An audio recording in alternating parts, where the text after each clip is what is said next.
Oi, gente, vamos de aula de Sociologia, tá certo? E o tema de hoje é o papel desempenhado por pensadores clássicos na dimensão das questões sociais. Quem foram esses clássicos da Sociologia? Max Weber, Karl Marx e Emile Durkheim, certo? Eles são considerados os três autores clássicos da Sociologia, uma vez que essa tríade de pensadores formularam as ideias mais gerais da Sociologia, certo? Como ciência. Então, eu vou começar a falar sobre Karl Marx, que ele foi um sociólogo alemão, aprimorou as ideias de Augusto Comte, que foi o primeiro pensador da sociologia como ciência. Ele criou a sua própria visão de sociedade e da sociologia. Marx analisou o capitalismo, a sociedade industrial e a luta de classes, emitindo opinião crítica a respeito desses em suas obras, que foi o Manifesto Comunista e o Capital. Certo?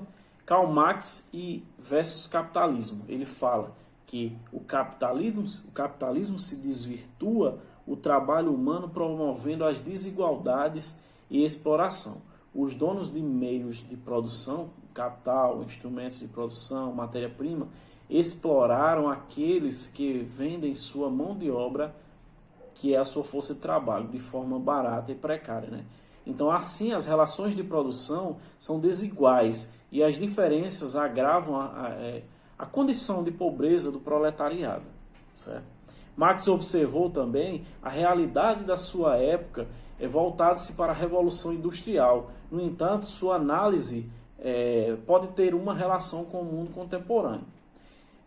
Com relação a Marx e o capitalismo, ele propôs também o conceito para análise de sociedade capitalista, como a superestrutura, a infraestrutura e a mais-valia e a alienação. Resumindo, a superestrutura corresponde ao poder do Estado e a infraestrutura é a organização da sociedade, que seriam os burgueses, que eram os donos de meios de produção, e o proletariado eram os donos da força de trabalho, certo? A mais-valia, que corresponde à exploração da mão de obra traduzida nas horas não pagas ao trabalhador, A alienação, que era o termo utilizado por Marx para descrever a falta de contato e o estranhamento que o trabalhador tinha com o produto que fabricava.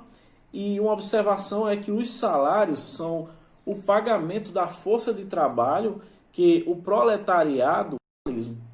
E Karl Marx, com relação à sua luta de classe, ele analisou a relação dos patrões com o proletariado.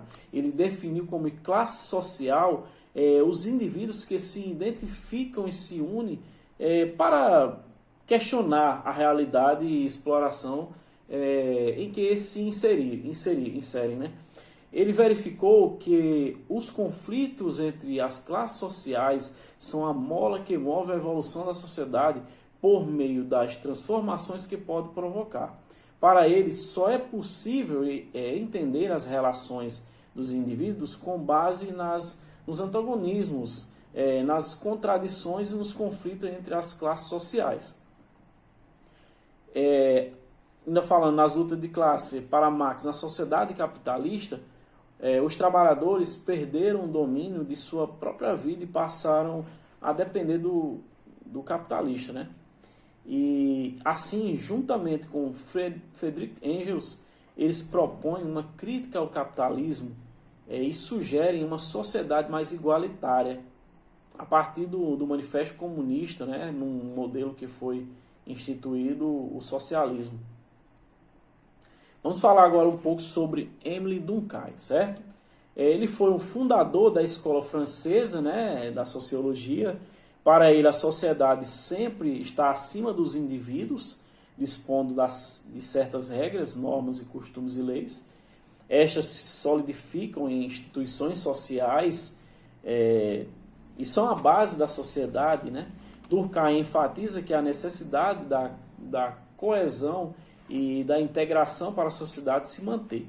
Para ele, a força da sociedade está na herança transmitida por meio da educação às gerações futuras.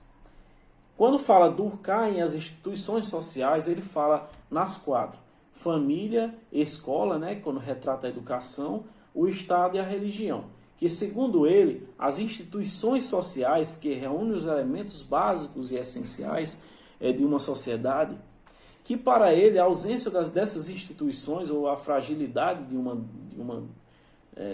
delas, né, gera o conflito social e caracteriza o estado de uma anomia social. Durkheim, fato social. Também tem como objetivo os fatos sociais. Ele considera a socialização um fato social amplo e revela que os fatos sociais têm 3 características: a exterioridade, a generalidade e a coesão. A exterioridade existem e atuam sobre os indivíduos independente de sua vontade de adesão consciente. Já a generalidade é social todo fato que é geral, isto é, que se repete em todos os indivíduos ou pelo menos na maioria deles. A coesão exerce força sobre os indivíduos, levando-os conforme-se às regras da sociedade em que vivem, independente de sua vontade e escolha. O grau de coesão de um fato social pode ser identificado pelas sanções sociais que ele provoca. Durkheim fala também na solidariedade, que é mecânica e orgânica, né? Que a mecânica é a consciência coletiva que prevalece sobre a consciência individual, e ele fala também na orgânica que é a consciência individual que prevalece na coletiva, certo? A mecânica depende da extensão da vida social, que é a condições coletiva ou comum,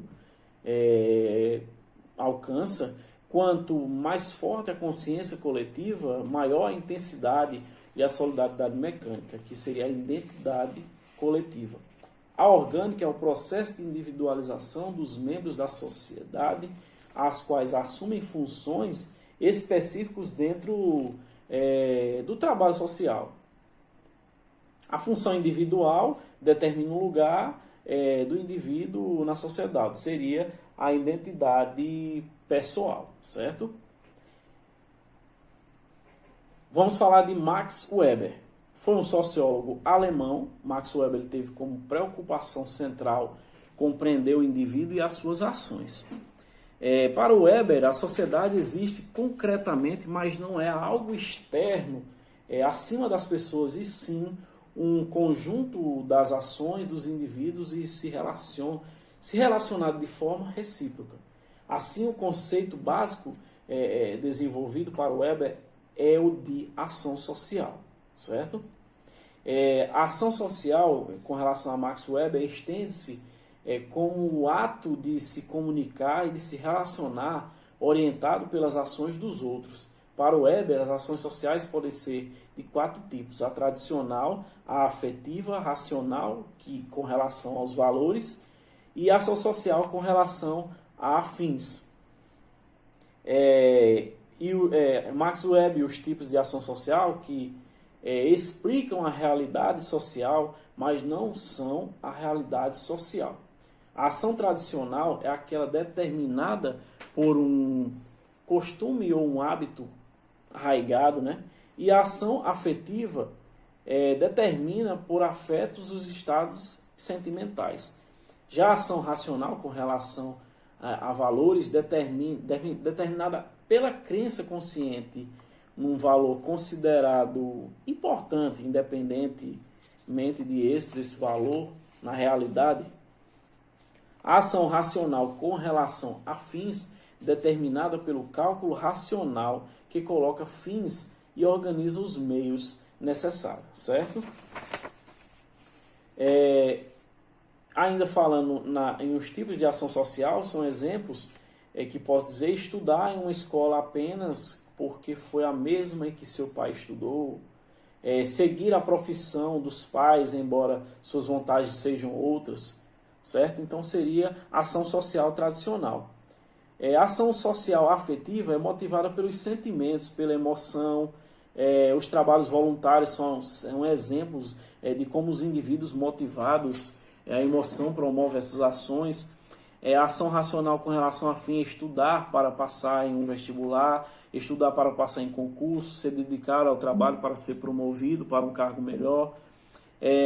Os tipos de ação social, ainda falando, a ação racional com relação aos valores, foi o que aconteceu, as tragédias das Torres Gêmeas, as ações terroristas, e também com relação à castidade até o casamento, né? Então ele tinha isso como exemplo, certo? Então, tá aí, são os pensadores que desempenharam a dimensão, né, das questões sociais. Beleza? Valeu, gente!